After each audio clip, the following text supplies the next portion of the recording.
Okay, so we are recording. Section 5.5, the substitution rule. Take a moment, please, to copy this integral down, and then we'll talk about it. So you want to take good notes. Generally the problems I do, I mean, sometimes, actually a lot of times the problems I do are, I mean, the book has good examples, but I like to do additional problems so you get a wider variety.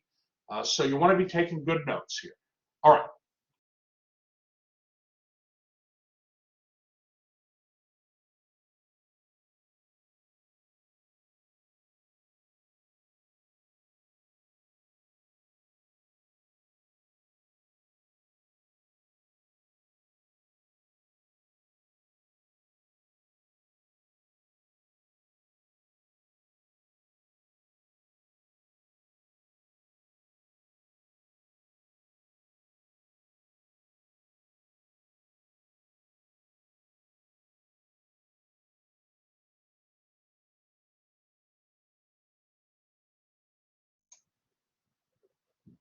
Okay, so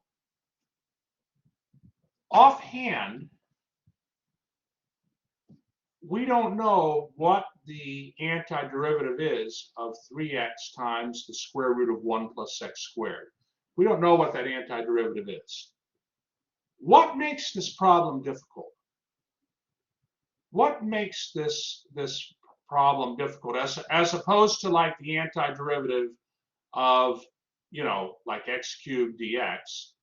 What makes this problem here difficult in terms of finding an antiderivative? What's kind of the hard part of the problem, would you say? The square root. I agree, D'Angelo. I agree, Javier. The derivative of the inside of the root, like 1 plus x squared, it's, I mean, the root of 1 plus x squared, right, is not 3x. It's, you know, you have to kind of create that. Yeah, well, and this integrand here, we call this the integrand. The 1 plus x squared under the square root is difficult. Okay, so look, what we're going to do, that's right, Angie, what we're going to do is we're going to make a substitution. Since it's difficult to find the antiderivative with respect to the x variable, we're going to change this integral to an equivalent integral with respect to a new variable called u. And I'm going to let u equal the 1 plus x squared. That's called a substitution.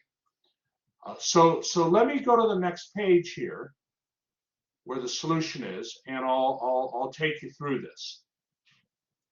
So I'm gonna let u equal 1 plus x squared, and this means now that in this integral, the square root of 1 plus x squared is now the square root of u. But we still have 3x dx to worry about. If we're converting this integral to an integral with respect to the variable u, what would 3x and dx be converted to? Well, let's find out.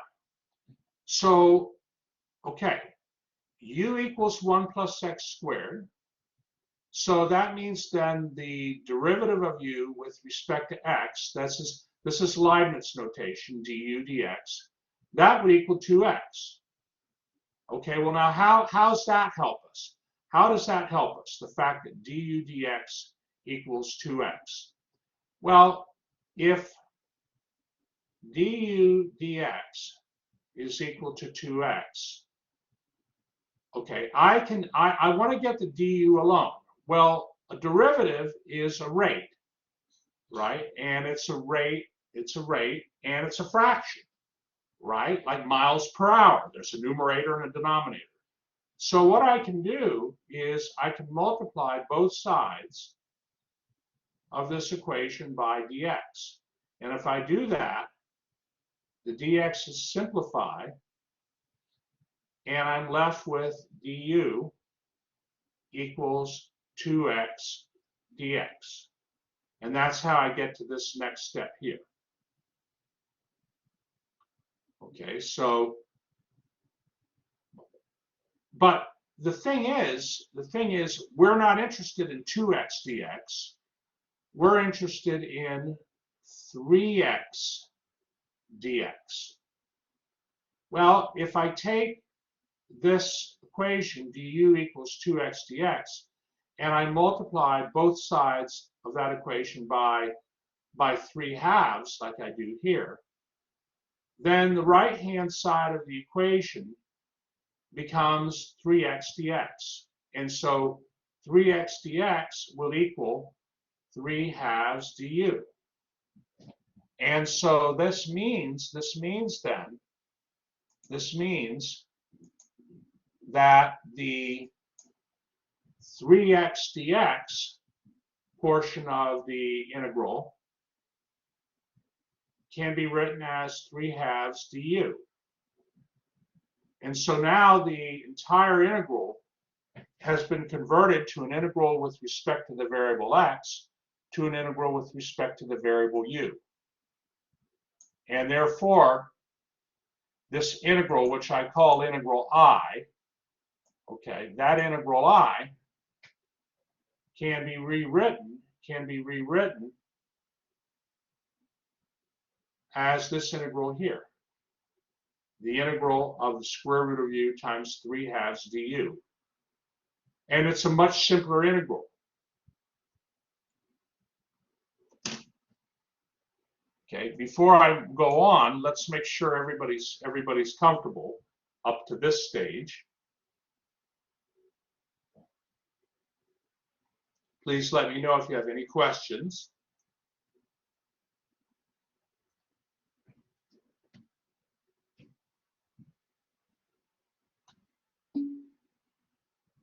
Oh, where did I get the 3/2 from? The reason I need the 3/2, good question, Sandhya. The reason I need the 3/2 is on the right side here, I have 2x dx, but I want a 3x dx. Well, if I multiply the 2x dx by 3/2, that's going to get me 3x dx on the right-hand side, and that makes me happy. That makes us happy. So 3x dx. I mean, that's why I chose 3/2. What if I had instead of a 3x up here, what if I had a 5x? Instead of a 3x, suppose I had a 5x. Well, I wouldn't multiply by 3/2. I would multiply by what then? I get a 5x. By 5/2. That's right. That's right. Very good, Nathaniel. Very good, Ange. So that's right, Sandhya. So very good. All right. Very good question. So, again, there's a little more creativity here. Well, there's a different kind of creativity. Sometimes you just have to, figure it out. And so, okay, here we are. We're at the integral is the integral of square root of u times 3/2 du. So constants can be brought out in front of the integrals. So I bring the 3/2 out, and the square root of u I'll write as u to the 1/2 power. And so, well, okay, that's easy.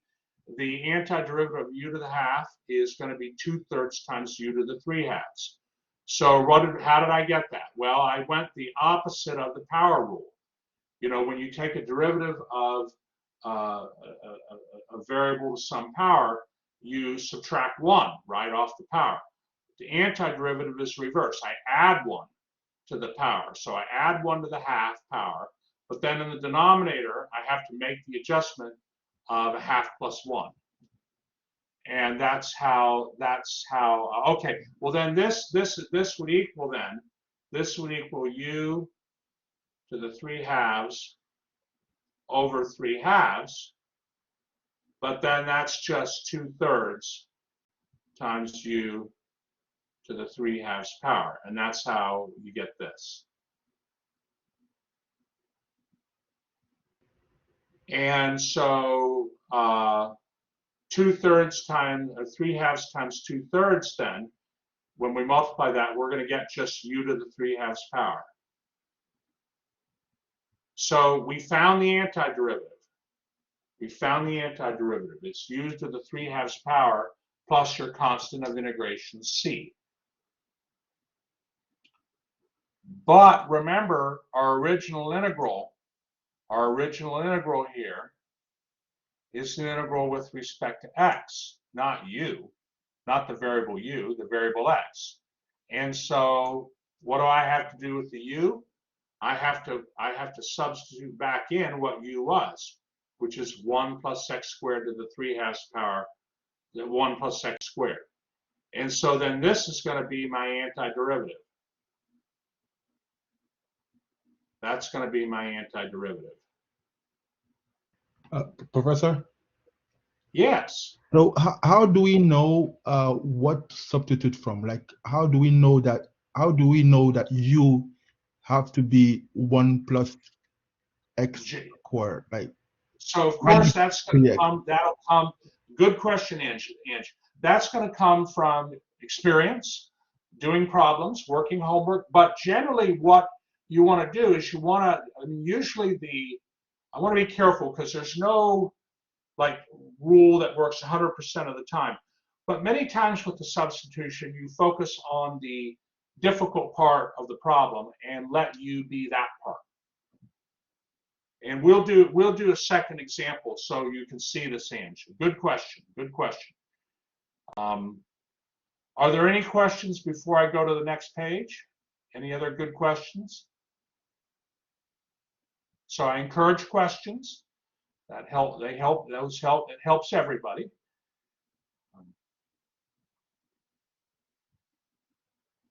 Okay. Well then, so my antiderivative is going to be this. How did I get the 2/3? How did I get the 2/3?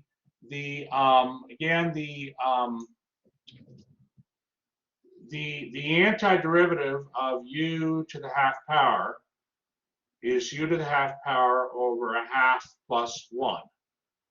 That equals u to the 3/2 power over 3/2 power. But then that'll equal u, well, if you write u to the 3/2 power over 3/2 power, you can multiply the denominator by 2/3 and the numerator by 2/3. And so here then you get a 1. And so you get 2/3 times u to the 3/2. That's how you get that. And so the good question. So our antiderivative for 3x times the square root of 1 plus x squared is 1 plus x squared to the 3/2 power plus a constant.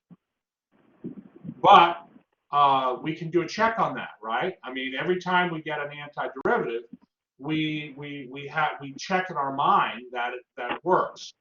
So we can do, I mean, we can do a check on this.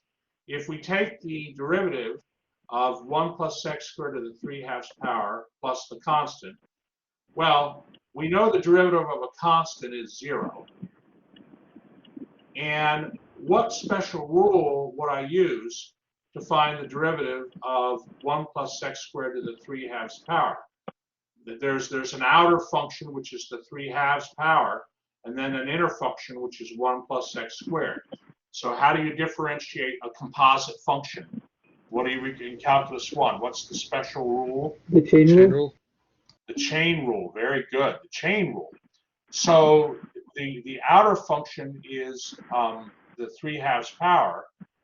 So the derivative of 1 plus x squared to the 3/2 power is 3/2 times 1 plus x squared to the 1/2 power. 1/2 power is 3/2 minus 1.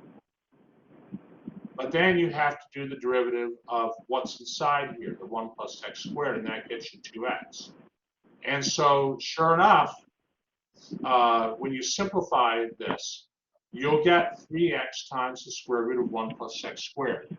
And that confirms that our antiderivative is correct. Again, I understand that you know, when you get your antiderivative, you're probably just going to check to see that it's right. But you can always, what I mean is, like, you type the answer in WebAssign and see if it's right. But you can always check your antiderivative before you type that answer in WebAssign, right? You can always do a check on it. And, you know, it might seem strange that this is the right antiderivative, but it is. We just confirmed it down here. All right, are there any questions on that?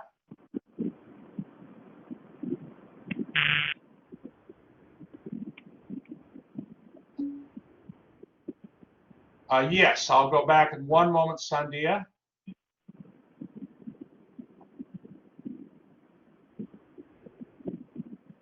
Getting a little background noise. If one of you could maybe mute your mics. Really, everybody should have their mics muted, you know. Thank you, thank you. But of course, I want you to talk too. So, you know, you unmute, you mute. And I took a class, online class. I know how, you know, I have the experience both as the professor and as a student. So, okay, let me go back here. Sandia, here's the previous page.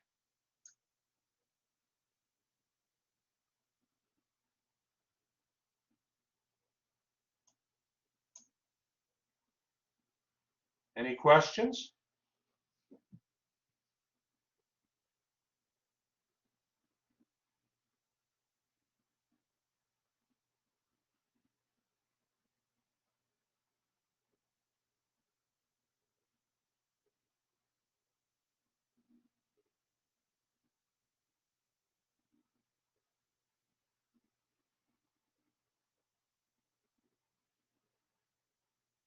All right, well then let's proceed on to a new example. And again, after class, you know, if you have any questions on these examples, I stay after class before my office hours. I can stay and answer questions as well. Let's look at another example. Oh, okay, excellent, Sandia, excellent. Okay, let's look at this problem here. Let me give you a moment to copy it down.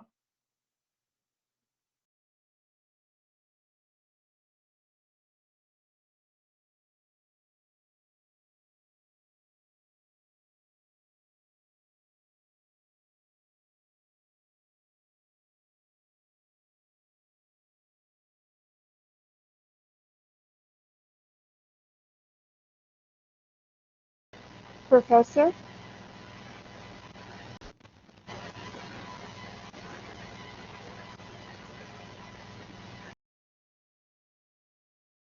Hi, I'm here. I'm here. Yeah, yeah. Can you please go back to the previous page?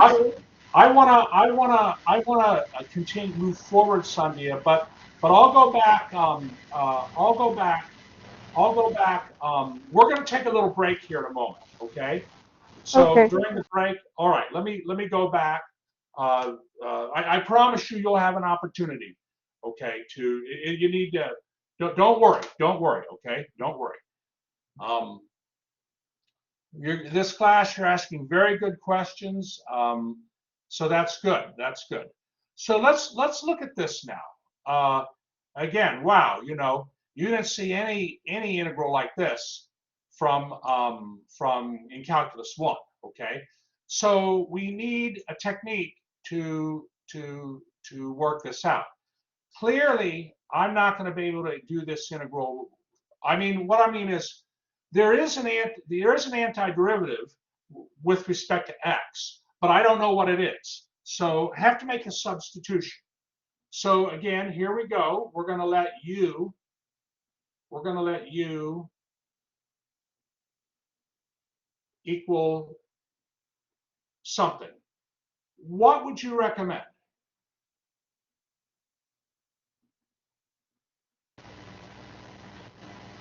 Sine of x to the 16th power. Absolutely right. Very good. Very good. Sandia, and hold on, D'Angelo and Mario, very good. Yes. What about That's, the sine? well, you know, this, I want to make the easiest substitution possible. Oh, the inside. Yeah, that's right. I want to focus on the inside. The sine, you know, I want my substitution to be easy. If I let u equal the sine of x to the 16th power, it might be a little bit complicated. So I want to keep it easy for the moment. Let's see if that works. Let's go to the solution. So, okay, u is going to equal x to the 16th power.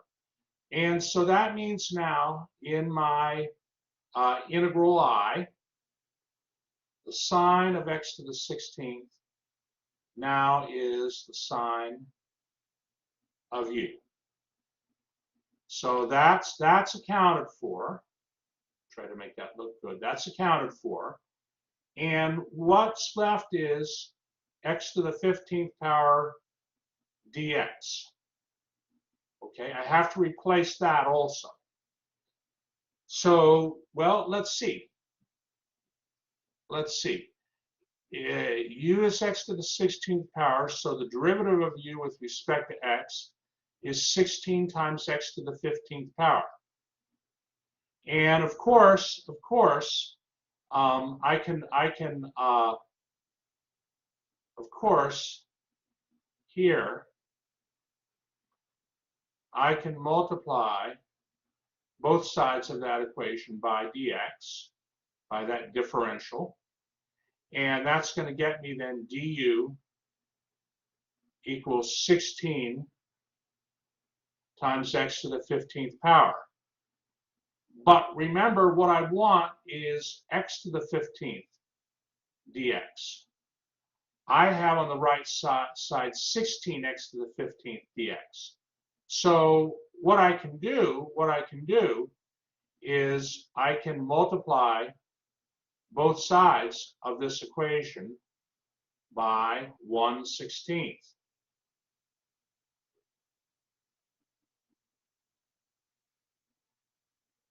Right? Let me do it a little more neatly here.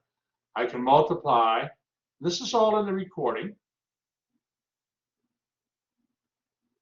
I can multiply both sides of the equation by 1/16. And so then, why would I do that? Well, because the 16s simplify out. And on the right-hand side, I have x to the 15th dx is equal to 1/16 du. But the point is, I have an expression now for x to the 15th dx. So x to the 15th dx, that's now going to be 1/16 du. And we already know that the sine of x to the 16th is the sine of u. And so this integral now, with respect to x, becomes this integral with respect to u.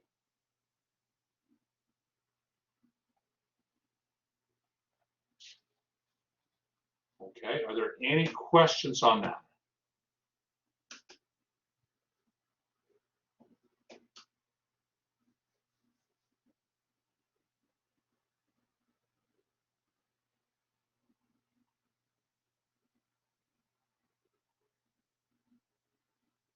All right. Well, again, the constant, the 1/16, I'll bring out in front of the integral. And the antiderivative of the sine is minus the cosine. Now I'm going to show you a little trick here. we're not done with the problem yet, but sometimes, how many of you have a little trouble remembering antiderivatives of sines and cosines and, minus sines, minus cosines? How many have a little trouble sometimes with that? Okay, all right, I'll show you a little trick here a student taught me. Okay, all right, fair number of you. All right, trig functions, by the way, the textbook, the ebook, and the appendix. There's an appendix to the physical textbook, but the ebook also. It's appendix. Let me see, appendix C, and that appendix has a review of trigonometry. Okay, trigonometry is going to come up a lot in this course. But so let's say you have let's say you have the here. Hold on.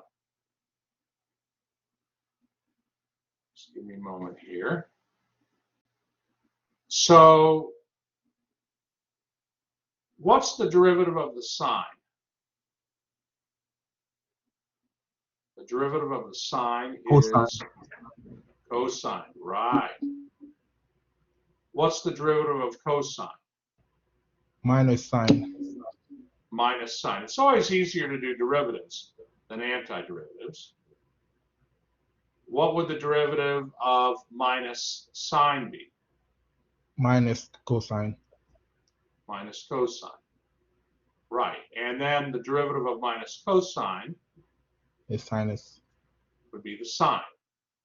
So the direction of the arrows in this loop here is for derivatives. But if you go the reverse direction, you get antiderivatives. So the antiderivative of the sine is minus cosine. See that? Okay, how many think that could be helpful for them? That would really help me, yeah. Okay, good. Tosh likes it. Good, good. All right. Well, here we are. I mean, we have our antiderivative now. Is this what we're going to type in WebAssign? Negative 1/16 cosine u plus c. Is that going to be the answer? We need to put it back in terms of x. That's right. That's right, Taj. We have to substitute in the u. We have to substitute for u what it was. That was x to the 16th. D'Angelo, okay. D'Angelo's good. All right. So if I go to the next page. Oh, I had a question. Oh, okay. Okay. When you said the derivative of sine is cosine, so you took the antiderivative there, right, to get negative cosine? That's right. Well, what I did was I went the other way. I went if based on this the derivative of negative cosine is the sine, so the antiderivative of the sine is negative cosine. Yeah, it's like you're going the other direction. Yeah, thank you. Okay, you're welcome. Are there any other good questions? Okay, well then we'll finish this problem up. So we put back in the x to the 16th for u, and so now we have our answer. The antiderivative of x to the 15th times the sine of x to the 16th is equal to negative 1/16 times the cosine of x to the 16th plus that constant of integration.